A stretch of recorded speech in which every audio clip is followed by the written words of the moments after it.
Wing Gatchalian, o ano daw ang kwento niya kung paano daw siya napili maging Senate President. Tuwan-tuwa siya kasi siya daw napili. Tanga.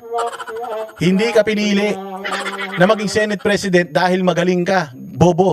Kaya ka pinili maging Senate President dahil para kang si Arn Arn. Yung puppet ni Arnold Clavio, lahat ng gusto niyang ipagawa doon sa puppet, ginagawa niya.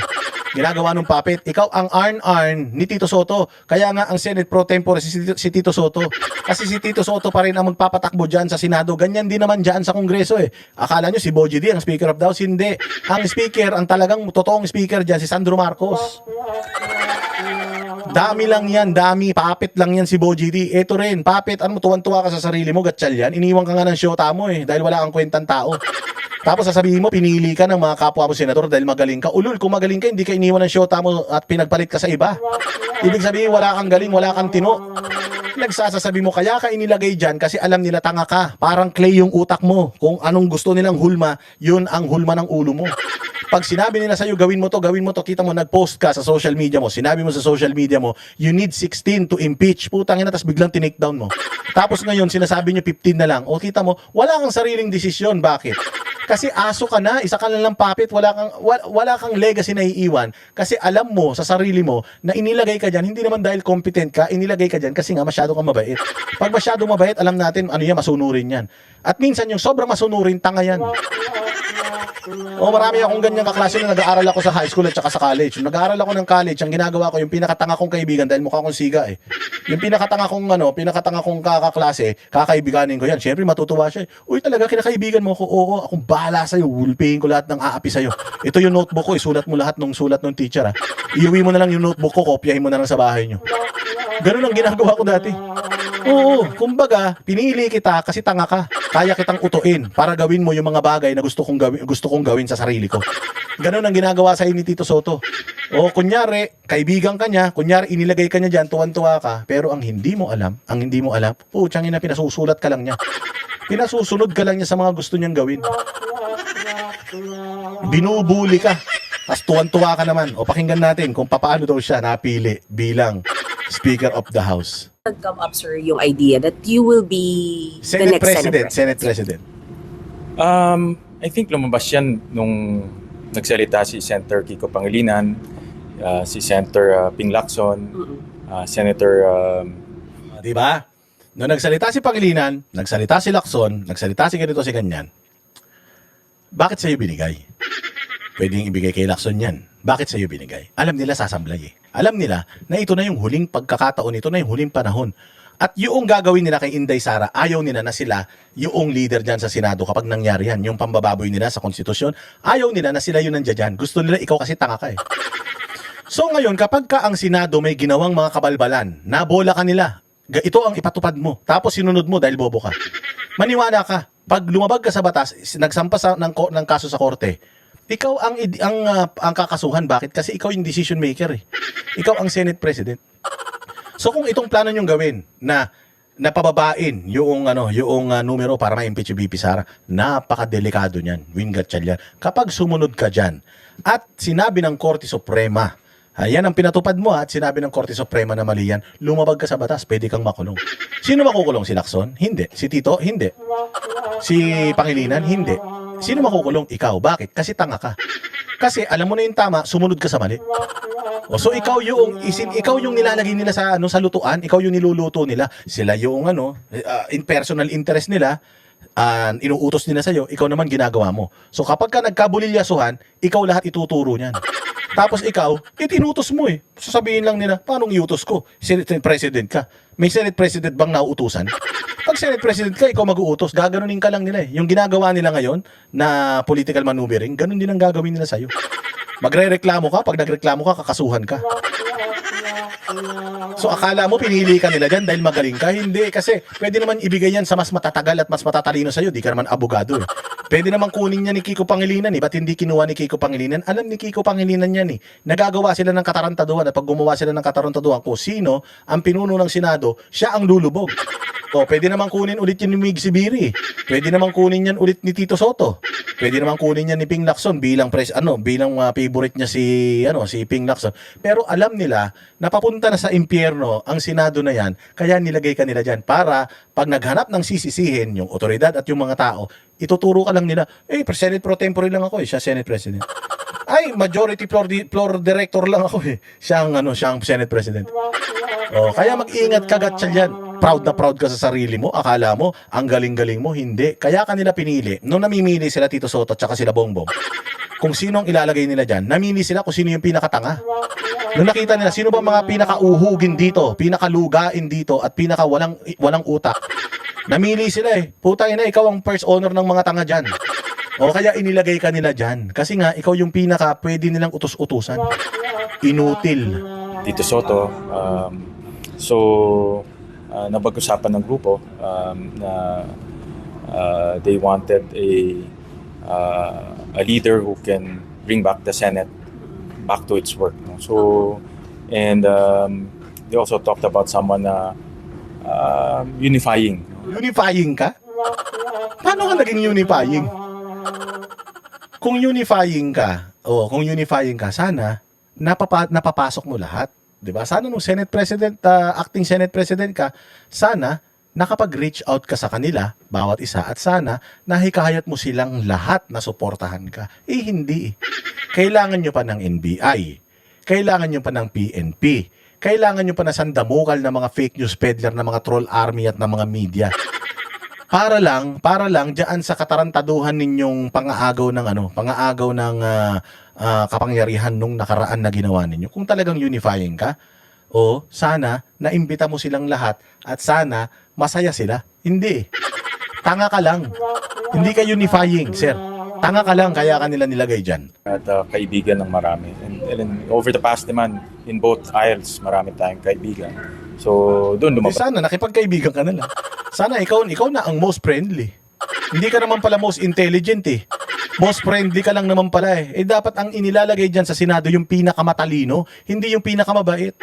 Tanga ka talaga Diyan pa lang, kabobohan na yung sinasabi mo Kaya ako inilagay dito dahil ako ang pinakamatinik sa amin lahat. Ako ang pinakamatalino, ako ang pinakamagaling sa math.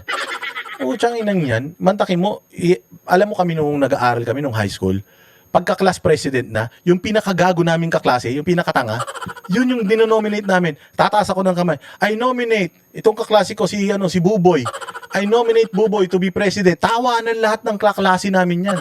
Tawanan lahat yan. Tapos, lahat kami magbabarkada, pagka botohan na, taasan kami ng kamay. Puta na nanalong president sa class president namin, yung pinakauhugin sa amin. Yung batok-batokan namin, siya yung ginagawa naming class president. Kasi pag siya yung class president, pag wala yung teacher, siya yung bantay Pucha, yes, appear. Labas muna kami, balik na lang kami mamaya. Ganun ang ginagawa. Ako, napakabuli ko nung nag-aaral ako Ganyan kami, ganyan ang ginawa sa'yo. Wingat yan. Minsan nga, ilalagay pa namin sa sergeant at arms The floor is now open. The nomination is now open for sergeant at arms. The duty of sergeant at arms is this, and this. Alam mo ba, maglalagay ako, I nominate yung baklang kaklase ko. Yung baklang kaklase ko, siya yung gagawin sergeant at arms. Putang ina niya, naka-lipstick pa, putya sergeant at arms. Ganyan katarantado. Noon, ginawa sa yan school bukol. Tandaan mo, si Tito Soto, school bukol yan, di man nag-aral yan. Nag-aral yan sa One Ball University, puro katarantaduhan ang alam ng mga yan. Parang si Boss Dada yan, puro kalokohan lang. Ikaw nilagay dyan, akala mo ikaw pinakamatalino, tangi, hindi. Ikaw yung pinaka nakakatawa sa grupo nyo, maniwala ka. Yung ating pangalan. Umuo ka ba agad, sir? O may hesitation? I told them that, of course, I serve at the pleasure of my colleagues. Kung tingin nila makakatulong tayo sa institution, I'm ready to serve. Kasi matagal na rin tayo dito. I've been working here for 10 years. Tingnan mo kung gaano katanga. I work at the pleasure of my colleagues. Hindi, you work at the pleasure of the Filipino people. And your constituency is the whole Philippines. You serve at the pleasure of the Filipinos. So dito, umamin si tanga. Ganyan siya katanga. Na ang importante sa kanya, kayo, hindi. Ang importante sa kanya, yung mga kasamahan niya. I serve at the pleasure of my colleagues. Gago. Kung gusto ng tao na maging Senate President ka, dapat yun ang sinusunod mo. You serve at the pleasure of the taxpayers na bumoto sa'yo. Inutil. Hindi yung mga kasamahan mo ang amo mo na dapat pinasasaya mo. Ang amo mo na dapat pinasasaya mo, yung taong bayan. You should serve at the pleasure of the taxpayers, hindi serve at the pleasure of my colleagues in the Senate. Abnormal. Di ba? Bobo. Yan ang yan. Tanda-tanda na 10 years na sa Senado, walang utak. Anak ng tinapay ka. Oh. And napakita ko naman yung aking seriousness sa trabaho. No? So, Serious daw siya sa trabaho, naniniwala kayo? Hindi, kasi ganito yan. Ganito yan mga bossing ha. Sabi ni Mig Zubiri to anong nakaraan. Si Vin Gatchalian, ang pinaka-late umuuwi dito. Nagagalit na nga yung kanyang mga staff kasi hindi na daw sila umuuwi ng normal. Hindi na daw sila umuuwi sa tamang oras. Alam mo, sign yan na bobong leader ka. Bobong leader ka. Bakit? Ang trabaho natin, alimbawa alas 8 ng umaga, alas 5 ng umaga, ang hapon dapat tapos ka na. Ngayon, kapag nakita mo yung tao mo, kung ako magaling ako na leader kasi ako nagkaroon ako ng mga tao o may posisyon ako dati sa aking kumpanya, nagkaroon ako dati ng mga tao na minamanage. Titingnan ko yung workload ng tao ko. Pag nakita ko yung tao ko nag-overtime, galit na galit ako niyan. Hey, ba't nag-overtime ka? Anong oras dapat nagtatrabaho ka pa? Dapat umuwi ka na. Alam mo, sasabihin sa akin, sir, ang dami kasi. Oh, ba't madami? Oh, ba't madami yan? I-review ko ngayon yung workload niya. Oh, i-review ko yung workload niya. Kasi ayaw ko na umuwi siya ng late. Kasi sa akin, work-life balance. Tatrabaho ka, kailangan makauwi ka sa pamilya mo para makapagtrabaho ka. So, i-ano ko yun. Yung tao na yun, i-reviewin ko yung workload niya. Titingnan ko kung ano yung kung ano yung workload na pumapasok sa kanya, yung proseso niya, aaralin ko yun. Babantayan ko yun. Tapos, aalamin ko kung bakit lumalagpas siya sa alas 5. Kung bakit lumalagpas siya sa alas 5. Dalawa lang yan. Either tamad siya or bobo siya. Or sobrang dami talaga ng trabaho niya. So, ang gagawin ko para makauwi siya ng alas 5, aaralin ko. Titingnan ko ngayon. Alas 8 ng umaga, ilan oras lang ang break namin? Meron lang kaming 2 15-minute break at saka isang 1-hour lunch break. So, meron lang kaming 1.5 hours na break ka. Titingnan ko yung work, babantayan ko ng mga emails, babantayan ko yung productivity niya. Putangin na niya, pag nakita ko alas 9, nagmo-Mobile Legend niya, tatadyakan ko yan. Kaya ka pala umaabot ng gabi, sinasabi mo, hindi mo matapos yung trabaho mo hanggang alas 5, kasi, putangin na, yung oras ng trabaho, dapat nagtatrabaho ka, nagmo-Mobile Legend ka. So ayun ngayon, sinisita ko yun, tinitingnan ko yun. Kapag ang tao ko, kung magaling ka na leader, yung tao mo kailangan alas 5 pinauuwi mo na yan. Pag sinabi ng tao mo na, sir, hindi ko pa tapos. Bakit hindi mo tapos? Kanina kitang-kita kita. Isang oras lang yung break, yung lunch natin, 1:30 ka na bumalik. Alas 12 ka umalis, 1:30 ka na bumalik. So 30 minutes yung nawala sa'yo. Tapos mag-overtime ka. Ganun akong klaseng leader. Tinitingnan ko sila at ayaw ko na lumalagpas sila ng alas 5. Sa ibang mga opisina, proud na proud sila sa mga tao na nag-e-extend ng hours of work nila. Kung magaling ka na leader, no. Dapat hindi ka masaya na nag-overtime yung mga tao mo. Dapat pinauuwi mo sila on time. At kung sakali na hindi nila kayang tapusin yung trabaho nila on time, that's the time na magdadagdag ako ng tao. Kung nakita ko naman na since 8 o'clock in the morning hanggang alas 5, swamped sila, sobra-sobra yung load nila, magre-request na ako sa management ng dagdag na headcount. Kasi hindi pwede na ang isang tao lumalagpas siya sa kanyang working hours. Although may bayad yan, hindi healthy yun. Na mas matagal yung panahon mo sa opisina kaysa sa pamilya mo. Kung magaling ka na leader, ganun. Ngayon, sinabi ni Mig Zubiri, nagre-reklamo na daw yung mga tao niya kasi hindi na daw disente yung oras na uwi nila. Bobong leader to. Tanga, naamo ito. Bakit? Kasi, putsang na overwork yung kanyang mga empleyado. Tapos, masaya ka na overwork yung empleyado mo, no? Dapat hindi ka maging masaya na overwork yung empleyado mo. Dapat work-life balance. Bobo.